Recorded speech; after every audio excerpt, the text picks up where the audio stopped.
जय हिंद दोस्तों। हम पेपर 1 पढ़ रहे थे जिसकी यूनिट 2 जिसमें कुछ वंश दिए हुए हैं, वो वंश देख रहे थे। इस वंशों के क्रम में हमने प्रमुख राजवंशों में गर्दभिल्ल वंश, नागवंश, ओलिकर वंश, परिव्राजक वंश, उच्चकल्प वंश तथा गुर्जर प्रतिहार वंश देख लिया था। आज हम देख रहे हैं कलचुरी वंश। कलचुरी वंश का परिचय देखते हैं हम। कलचुरी वंश प्राचीन भारत के समय में एक महत्वपूर्ण क्षत्रिय वंश था जिसका उदय गुप्तोत्तर काल में हुआ था। यह वंश 6वीं से 13वीं शताब्दी के मध्य तक भारत के विभिन्न भागों में सत्ता में रहा। कालक्रम में यह वंश कई शाखाओं में विभाजित हो गया था, जिसमें से कुछ स्वतंत्र रूप से शक्तिशाली साम्राज्य बनाए गए थे। इसकी अनेक शाखाएं थी। इसमें से हम मुख्यतः 2 शाखा पढ़ेंगे जो कि मध्य प्रदेश में स्थित है। मध्य प्रदेश की महिष्मती शाखा तथा कलचुरी त्रिपुरी शाखा। त्रिपुरी शाखा जो कि और इसके अलावा अन्य शाखाएं थी, जिसमें महिष्मती की कलचुरी शाखा पहली थी जो मध्य भारत नर्मदा क्षेत्र में थे, वर्तमान महेश्वर मध्य प्रदेश में, तथा इसका जो प्रमुख शासक था वो कृष्णराज था। दूसरी हमारी शाखा हमें देखने को मिलती है त्रिपुरी की कलचुरी शाखा, जो कि बुंदेलखंड एवं मध्य प्रदेश के त्रिपुरी निकट जबलपुर के निकट थी, जिसके शासक में लक्ष्मी, कर्ण, गंगेदेव तथा कर्ण इसके प्रमुख शासक थे। तीसरी रतनपुर शाखा जो कि छत्तीसगढ़ में थी, इसके प्रमुख शासक के रूप में जाजल्य प्रथम तथा पृथ्वी देव को देखा जा सकता है। चौथी हमारी शाखा थी शरीपायन कलचुरी शाखा, जो कि उत्तर भारत की शाखा थी, उत्तर प्रदेश में थी। इसके राजा में कुक्कल देव तथा गंगराज थे। कारहाड़ा की शाखा हमारी 5वीं शाखा थी, जो कि महाराष्ट्र में स्थित है। इसका संस्थापक या फिर महान शासक हम बुद्धराज को कह सकते हैं। कल्याणी की शाखा जो कि कर्नाटक में स्थित थी, इसके प्रमुख राजाओं में सोमेश्वर प्रथम तथा विक्रमादित्य सिक्स थे। अगली हमारी शाखा है गुजरात की शाखा, जो कि वल्लभी क्षेत्र गुजरात में स्थित है। इसका विवरण कम हमें देखने को मिलता है। अगर हम संक्षिप्त थोड़ी थोड़ी बातों की जानकारियों में देखें, सभी शाखा को देख लेते हैं, फिर उसके बाद में हम महिष्मती शाखा को और त्रिपुरी शाखा को डिटेल में देखेंगे। महिष्मती शाखा प्राचीन शाखा मानी जाती है। इसकी स्थापना कृष्णराज ने की थी। दूसरी हमारी शाखा है त्रिपुरी शाखा। यह सबसे प्रसिद्ध और शक्तिशाली शाखा थी। इसका संस्थापक कुक्कल प्रथम था। यह हम मेंस के हिसाब से पढ़ रहे हैं रिवीजन के तौर पे, इसलिए हमारे पास टाइम कम है, इसलिए हम जल्दी जल्दी पढ़ रहे हैं। और जितना भी है मैंने सारा इसमें लिख दिया है पीडीएफ में। रतनपुर शाखा जो कि त्रिपुरी शाखा से अलग होकर बनी थी, जिसका प्रभाव छत्तीसगढ़ में था, हमने देख लिया था। सरयूपायन शाखा, यह शाखा उत्तर भारत काशी प्रयागराज में स्थित थी, पांडित्य परंपरा के लिए प्रसिद्ध थी। कुहाड़ा की शाखा महाराष्ट्र के कुछ हिस्सों में राज करती थी। अगली है कल्याणी शाखा, दक्षिण भारत कर्नाटक में शासन करने वाली। इन्हें चालुक्य कलचुरी भी कहा जाता था। आखिरी हमारी शाखा है गुजरात की शाखा। इसकी जानकारी हमें कम देखने को मिलती है। वल्लभी क्षेत्र के आसपास ये सक्रिय थी। अब हम देख रहे हैं महिष्मती शाखा। महिष्मती शाखा का संक्षिप्त परिचय देखेंगे, उसकी जानकारी की स्रोत देखेंगे तथा इसके प्रमुख शासक देखेंगे। महिष्मती शाखा वर्तमान हमने देखा था मध्य प्रदेश के नर्मदा क्षेत्र, छत्तीसगढ़ क्षेत्र और तथा कुछ भागों में महाराष्ट्र का उत्तरी विदर्भ क्षेत्र भी शामिल था। इसकी स्थापना 6वीं शताब्दी में हुई थी। वर्तमान महेश्वर नर्मदा के किनारे महिष्मती इसकी राजधानी थी। नर्मदा घाटी मध्य प्रदेश का दक्षिण भाग है। विदर्भ महाराष्ट्र का उत्तरी भाग इसके प्रमुख क्षेत्राधिकार थे। मतलब इन क्षेत्रों पर इसका प्रमुख शासक देखा जा सकता है, शासनकाल देखा जा सकता है। वंश का मूल नाम था हेई वंश कलचुरी समाज। अगला है राजनीतिक विशेषता की बात करें हम, इसकी प्रारंभ में गुप्त साम्राज्य के अधीन रही है, बाद में एक स्वतंत्र शासक के रूप में उभरे थे। धार्मिक प्रवृत्ति यह शिव धर्म के अनुयायी थे तथा बौद्ध धर्म का भी सम्मान करते थे। अर्थात हम देख सकते हैं इनके शासक धर्मनिरपेक्ष थे। धर्मनिरपेक्ष हमने पहले देखा था कि सभी धर्मों को समान रूप से देखना धर्मनिरपेक्ष है। किसी भी धर्म के प्रति भेदभाव या फिर गलत भाषा का प्रयोग ना करना या फिर उसके प्रति अनादर करना, ये नहीं होता है। सभी धर्मों को समान रूप से देखा जाता है। महिष्मती शाखा की जानकारी के स्रोत हमें कहाँ से मिलते हैं? अभिलेखों से मिलते हैं। पहले तो हम देख लेते हैं अभिलेख और शिलालेख में क्या अंतर होता है। अभिलेख अभिलेख उन्हें कहा जाता है जो कि किसी भी कठोर वस्तु पर लिखे जाते हैं या धातु पर लिखे जाते हैं, जिसमें लकड़ी हो गई, तांबे की वस्तु हो गई, पत्थर हो गए, न ऐसी कोई सी वस्तु जो कि कठोर है उस पर लिखा गया, वो क्या होता है? अभिलेख होता है। शिलालेख में हम देखेंगे, शिलालेख हम उन्हें कहेंगे जो सिर्फ पत्थरों पर या गुफाओं में लिखे जाते थे, उन्हें हम शिलालेख कहते थे। महिष्मती के ताम्रपत्र हमने देखा महिष्मती का महेश्वर में स्थित है, और शिलालेख इस शाखा की ऐतिहासिक जानकारी का मुख्य स्रोत है। इन अभिलेखों में हमें शासकों के नाम मिले हैं, दान पत्र, दान देने वाली पत्र मिले हैं, यज्ञों का विवरण मिला है, तथा इनकी वंशावली भी हमें मिलती है। कोक्कल वन और भोजराज के अभिलेख हमें नर्मदा घाटी में पाए गए हैं। त्रिपुरी और अमरकंटक क्षेत्र के कुछ अभिलेख महिष्मती शाखा से जुड़े हुए हैं। यह अभिलेख ब्राह्मी वंशज नागरी लिपि में संस्कृत भाषा में लिखे गए हैं। अगर हम पुरानी बात करें, या अर्थात हमें पुराणों से भी इसकी जानकारी मिलती है। पुराणों में मुख्यतः हम देख सकते हैं विष्णु पुराण हो गई, वायु पुराण हो गई, भागवत पुराण, तथा हे वंश और महिष्मती की चर्चा की गई है।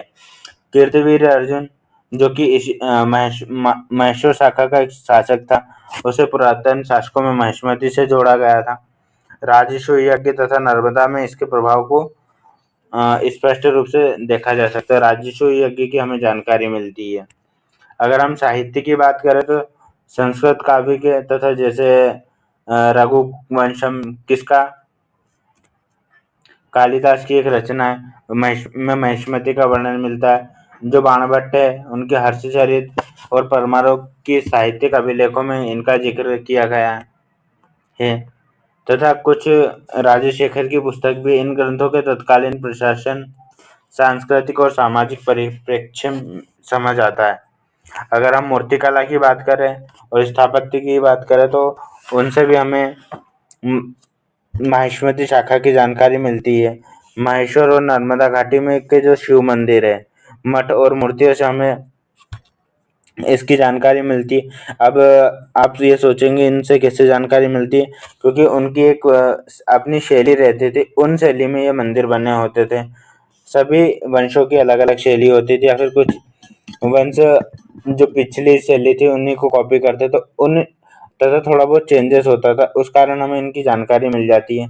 इनमें से कई पर शासकों के नाम खुदे हुए हैं, वंशजों की जानकारी की पुष्टि करते हैं। मूर्तियों की शैली और मंदिरों की योजना में कल्चुरियों की धार्मिक रुचि ज्ञात होती है। अर्थात हमें ये ज्ञात होता है कि जो कल्चुरी शासक थे वो कितनी धार्मिक दृष्टि अपनाते थे, उनकी शैली। आधुनिक इतिहासकारों का अध्ययन है। आधुनिक इतिहासकार में कौन? डीसी गांगुली हो गया, केपी जायसवाल हो गया, वीवी मिरासी, एच सी रे चौधरी जैसे इतिहासकारों ने इस शाखा पर गहन शोध किया था। एक पुस्तक है history and culture of the Indian people में महिष्मती शाखा का विस्तार दिया गया है, तथा एक विशेष पुस्तक जिसे हम द कल्चरियन देयर टाइम्स पुस्तक विशेष रूप से उपयोगी, जिससे हमें इसकी जानकारी मिलती है। अगर हम महिष्मती शाखा के प्रमुख शासक देख लेते हैं, उनका क्रम तथा उनके बारे में विवरण देख लेते हैं। इसमें हम प्रमुख शासक देखेंगे जो कि महान शासक थे। कोक्कल सबसे शक्तिशाली शासक था, प्रारंभिक शासक था और शक्तिशाली संस्थापक माने जाते हैं, क्योंकि इससे पहले जो राजा थे उन्होंने स्थापना तो कर दी थी, लेकिन वो गुप्त शासन के अधीन शासन कर रहे थे। कोक्कल जो शासक था वो स्वतंत्र शासक के रूप में हम देखते हैं इसे।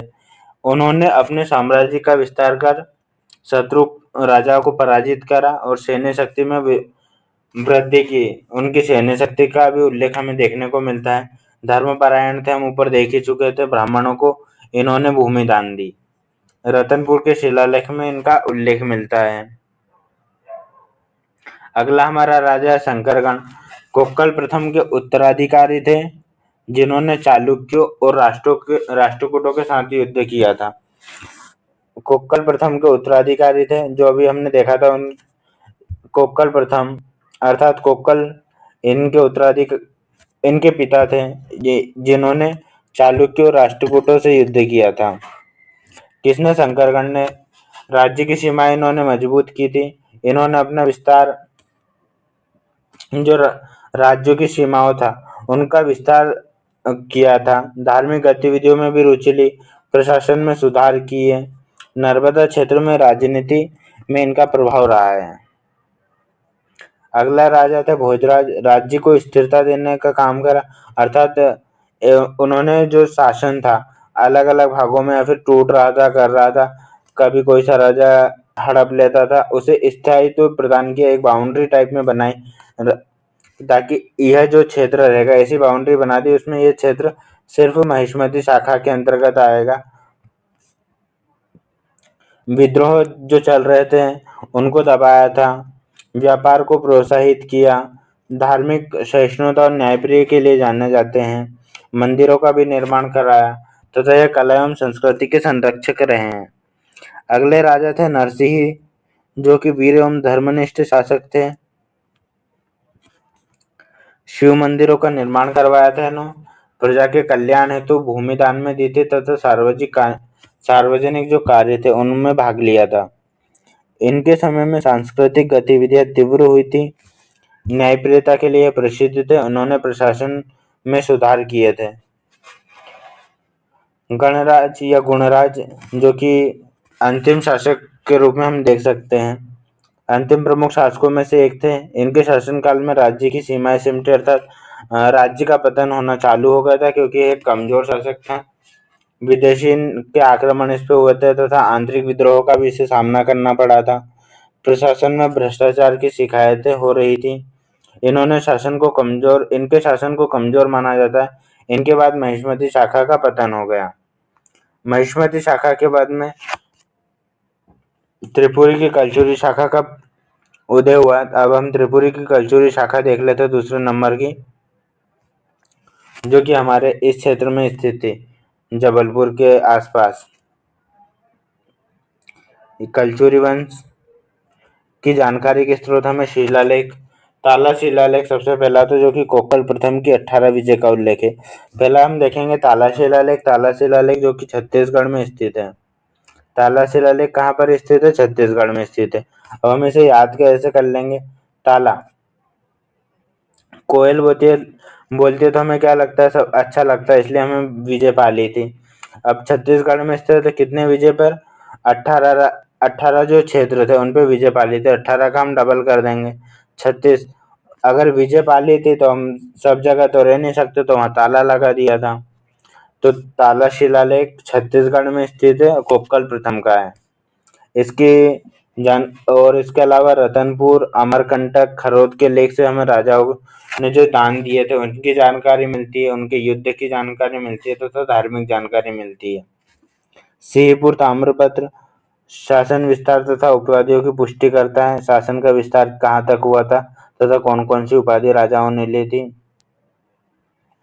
मुद्राओं में हम देखें तो कौन कौन सी मुद्राएं प्रचलित थी? तांबे की मुद्रा प्रचलित थी, चांदी की मुद्रा प्रचलित थी। इन मुद्राओं पर राजाओं का नाम और धार्मिक चिन्ह बना रहता था।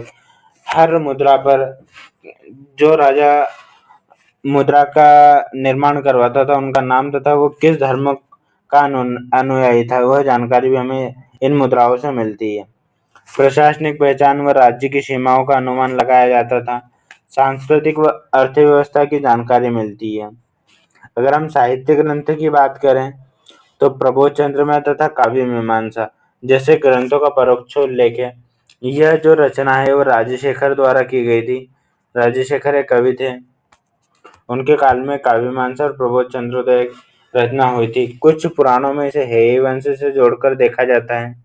बौद्ध व जैन ग्रंथों में स्थानीय प्रभाव का विवरण देखने को हमें मिलता है। अगर हम पुरातात्विक साक्ष्य की बात करें तो त्रिपुरी ताला, खरोद, रतनपुर के मंदिर तथा मूर्तियां व अवशेष में इसकी जानकारी मिलती है। स्थापत्य कला, काल निर्धारण व धार्मिक नीति का अनुमान लगाते हैं। कार्बन डेटिंग पद्धति होती है जिसे हम इतिहास के बारे में पुरानी चीजों को देखते हैं, देखकर जानकारी प्राप्त करते हैं। एएसआई के द्वारा उत्खनन हुआ था, उसे प्राप्त निर्माण कार्य में और मूर्तिकला से भी हमें इसकी जानकारी मिलती है। अन्य वंशों का जो इनके समय जैसे ये एक पर्टिकुलर क्षेत्र पर शासन कर रहे थे, लेकिन इनके आसपास जो राजा या फिर अलग अलग वन शासन कर रहे थे, उनके लेखों लेखों से भी इसकी हमें जानकारी मिलती है। जैसे परमार हो गए, सोमवंशी हो गए, इन लेखों में राजनीतिक संबंध और युद्धों की पुष्टि होती है। अगर हम इसका स्थान देखें तो यह त्रिपुरी वर्तमान जबलपुर के पास था। मध्य प्रदेश से हम मैप से देख चुके हैं। यह समय काल इसका था 9वीं से 13वीं शताब्दी में। राजधानी त्रिपुरी, जो कि जिसे अब वर्तमान में तेवरी के नाम से जाना जाता है। यह शाखा महिष्मती कलचुरी शाखा के उत्तराधिकारी माने जाते थे। महत्व की बात कर ले तो हम मध्य भारत की एक अत्यंत शक्तिशाली और प्रतिष्ठित राज्य शक्ति थी, जिसने चेदी देश में कौन कौन से क्षेत्र आता था, जैसे छत्तीसगढ़ का आ गया, बुंदेलखंड का आ गया, मालवा का हिस्सा आ गया। अगर हम इसकी प्रमुख विशेषताओं की बात करें त्रिपुरी के, इस शाखा के शासक हेये वंश और चेदी वंश की परंपरा से संबंधित थे। इन्होंने त्रिपुरी नगरी को एक सांस्कृतिक नगरी और राजनीतिक केंद्र के रूप में विकसित किया था। जो त्रिपुरी का नगर था, उन्होंने एक जितने भी सांस्कृतिक कार्य किए जाते थे या फिर जितने भी राजनीतिक कार्य किए जाते थे, यहीं से किए जाते थे, त्रिपुरी से। कालिदास, बाणभट्ट एवं अन्य कवियों ने त्रिपुरी और चेदी का उल्लेख किया है। इस वंश ने गढ़वालों, चालुक्यों और परमारों से युद्ध किया और कभी कभी सहयोग भी किया था इन लोगों का। शिव धर्म के सबसे ज्यादा समर्थक थे। उन्होंने मंदिर बनाए, जैसे खजुराहो में मंदिर बनाए, कुछ अमरकंटक में बनवाए, त्रिपुरी में बनवाए। त्रिपुरी की कलचुरी शाखा के प्रमुख शासक देख लेते हैं अब हम। प्रमुख शासक 845 से 1210 तक देखने को मिलते हैं। सबसे पहला था कर्णदेव, कोक्कल प्रथम, शंकरगण, बालहर्ष,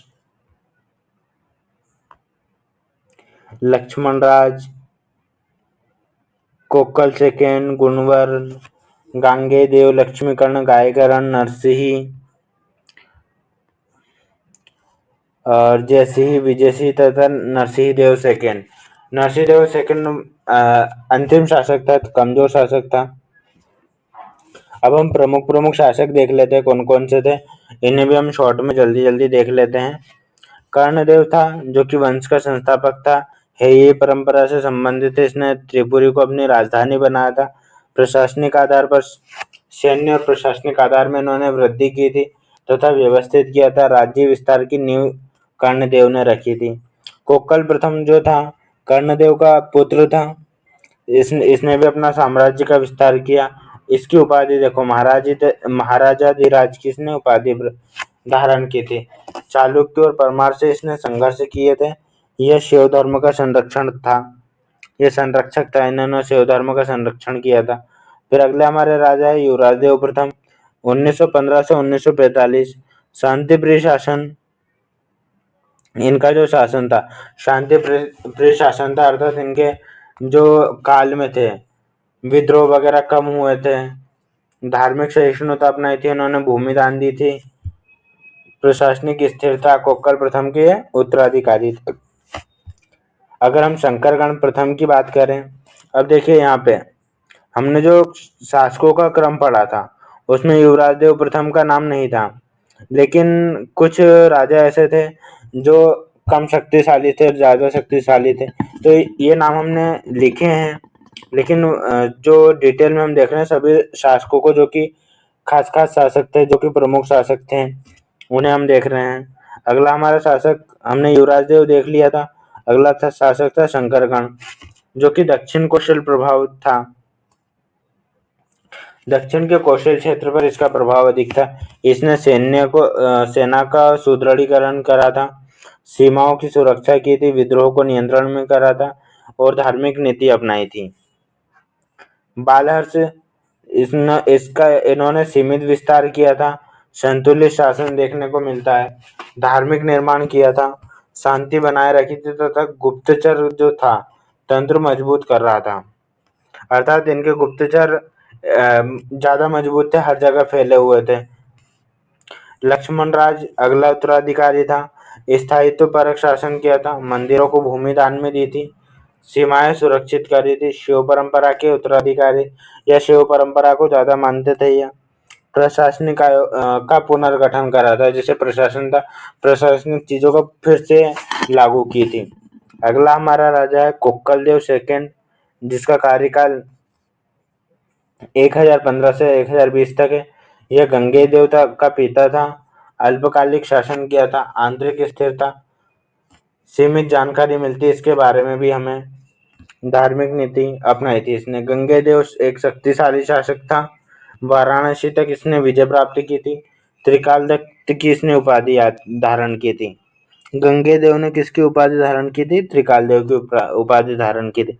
कलचुरी इसके चरम था, क्योंकि सबसे शक्तिशाली शासक था, तो कलचुरी वंश का सबसे अधिक विस्तार इसी के समय हुआ था। अगला राजा है यशकर्ण। इसमें साम्राज्य का ह्रास प्रारंभ होगा, मतलब साम्राज्य अपने पतन की ओर हो गया था। चालुक्य परमार से संघर्ष चालू हो गए थे, या फिर इसके संघर्ष हुए थे, ऐसा बोल सकते। धार्मिक संरक्षक थे यह। युद्धों में इसे अधिकतर पराजय देखने को मिली, क्योंकि ये कमजोर शासक था। इसका प्रशासन ढीला ढाला था। अगला राजा है गायकर्ण। गायकर्ण का वैवाहिक संबंध परमारों से था।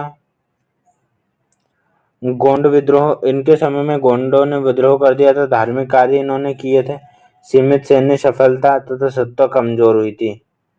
अगले राजा है नरसिंह, जो कि जिसे हम नरसिम्हा भी बोलते हैं। गोंड शक्तियां उभरी थी इनके समय में। आंतरिक अशांति देखने को मिलती है।